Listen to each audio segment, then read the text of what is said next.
Very good morning. Today we'll see about Adhoc networks routing protocol.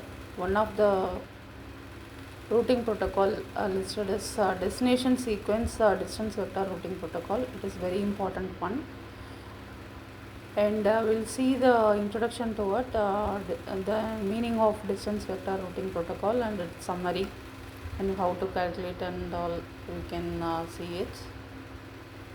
First of all, we'll see the properties of it.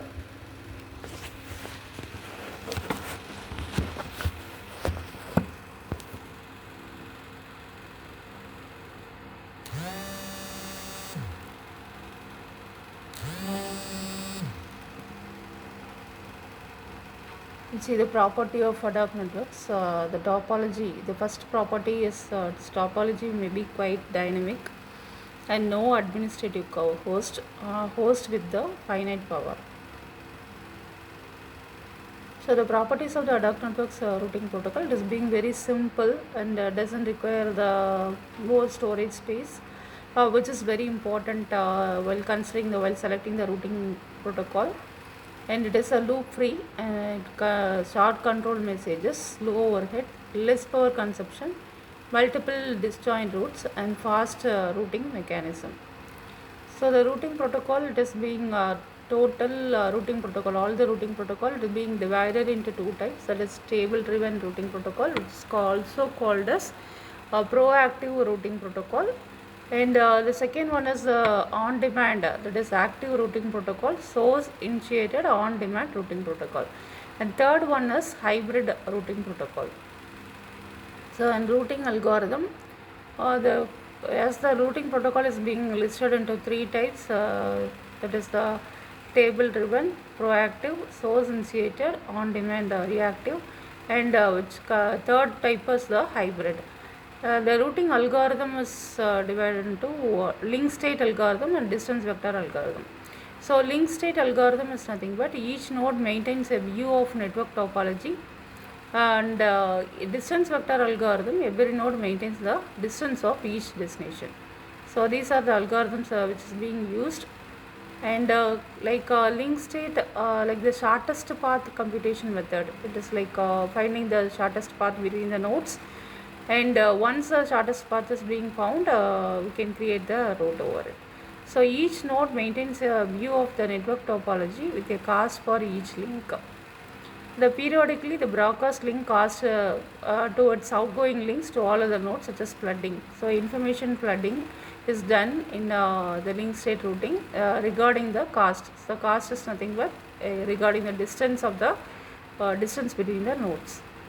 So you can just see the topology of the network.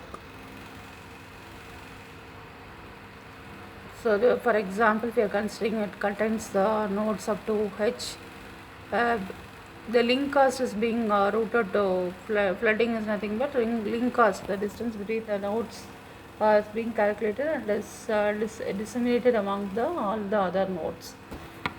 You can just see that information passing, and distance vector is also called as the distance vector DSDB. We are going to see it in this case, which is coming under the second algorithm, that is the distance vector algorithm. It is also known as the distributed Bellman-Ford algorithm, routing information protocol. It is also called as routing information protocol.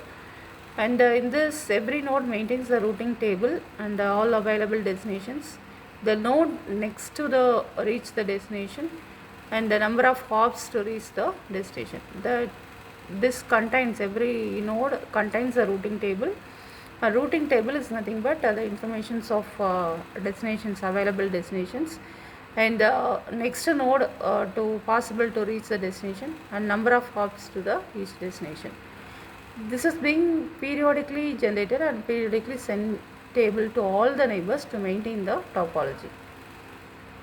For example, you can consider the three nodes in your network A, B, C. So A is the source node, and let C be the destination node, B is the intermediate node. We have the destination to A. You can consider the first table, that is the table is contains three columns. One is destination, next hop, and the metric. Metric is the distance needed. So for source node A, destination node, if it is also A, then the distance metric will be 0. The source node is A and the destination node is B, the distance metric will be 1.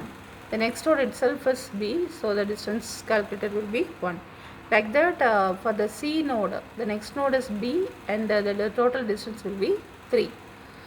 Because that there's a hop, number of hop required is 2, and totally we have the combination of 3. Distance metric is calculated as 3.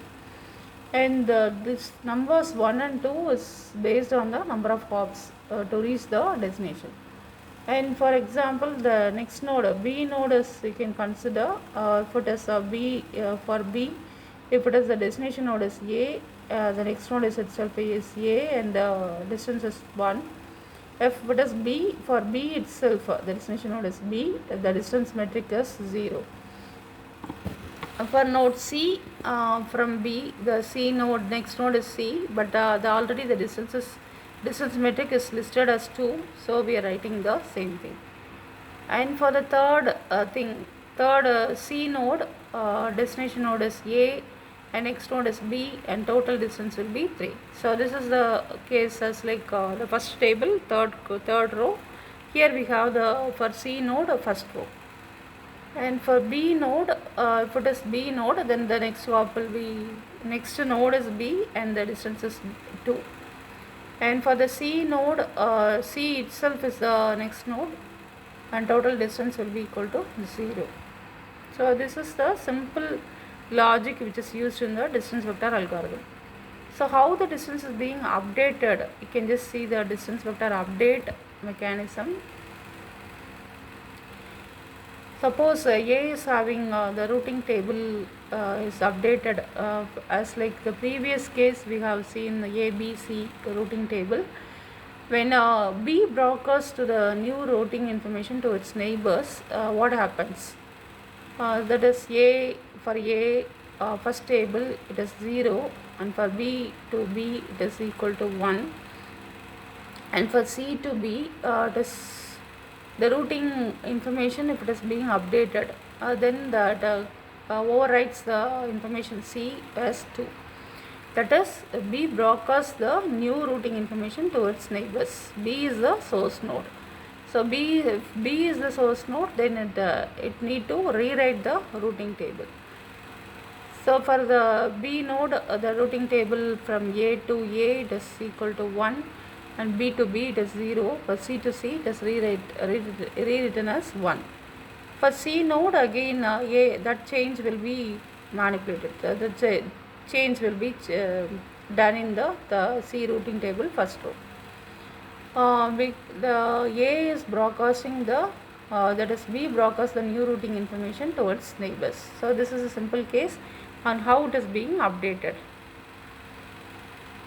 And distance vector new node, that is if any new node is being there, broadcast to update the tables of CBA with a new entry for D. If any new node enters into the network, for example D with a distance metric of 1 from C, it is appears to get added as a new entry, then how the routing table is updated. So we need to include the row for D. So first for D to B, the next node anyway for source node A is whatever the node we are considering, that we can treat it as the source node.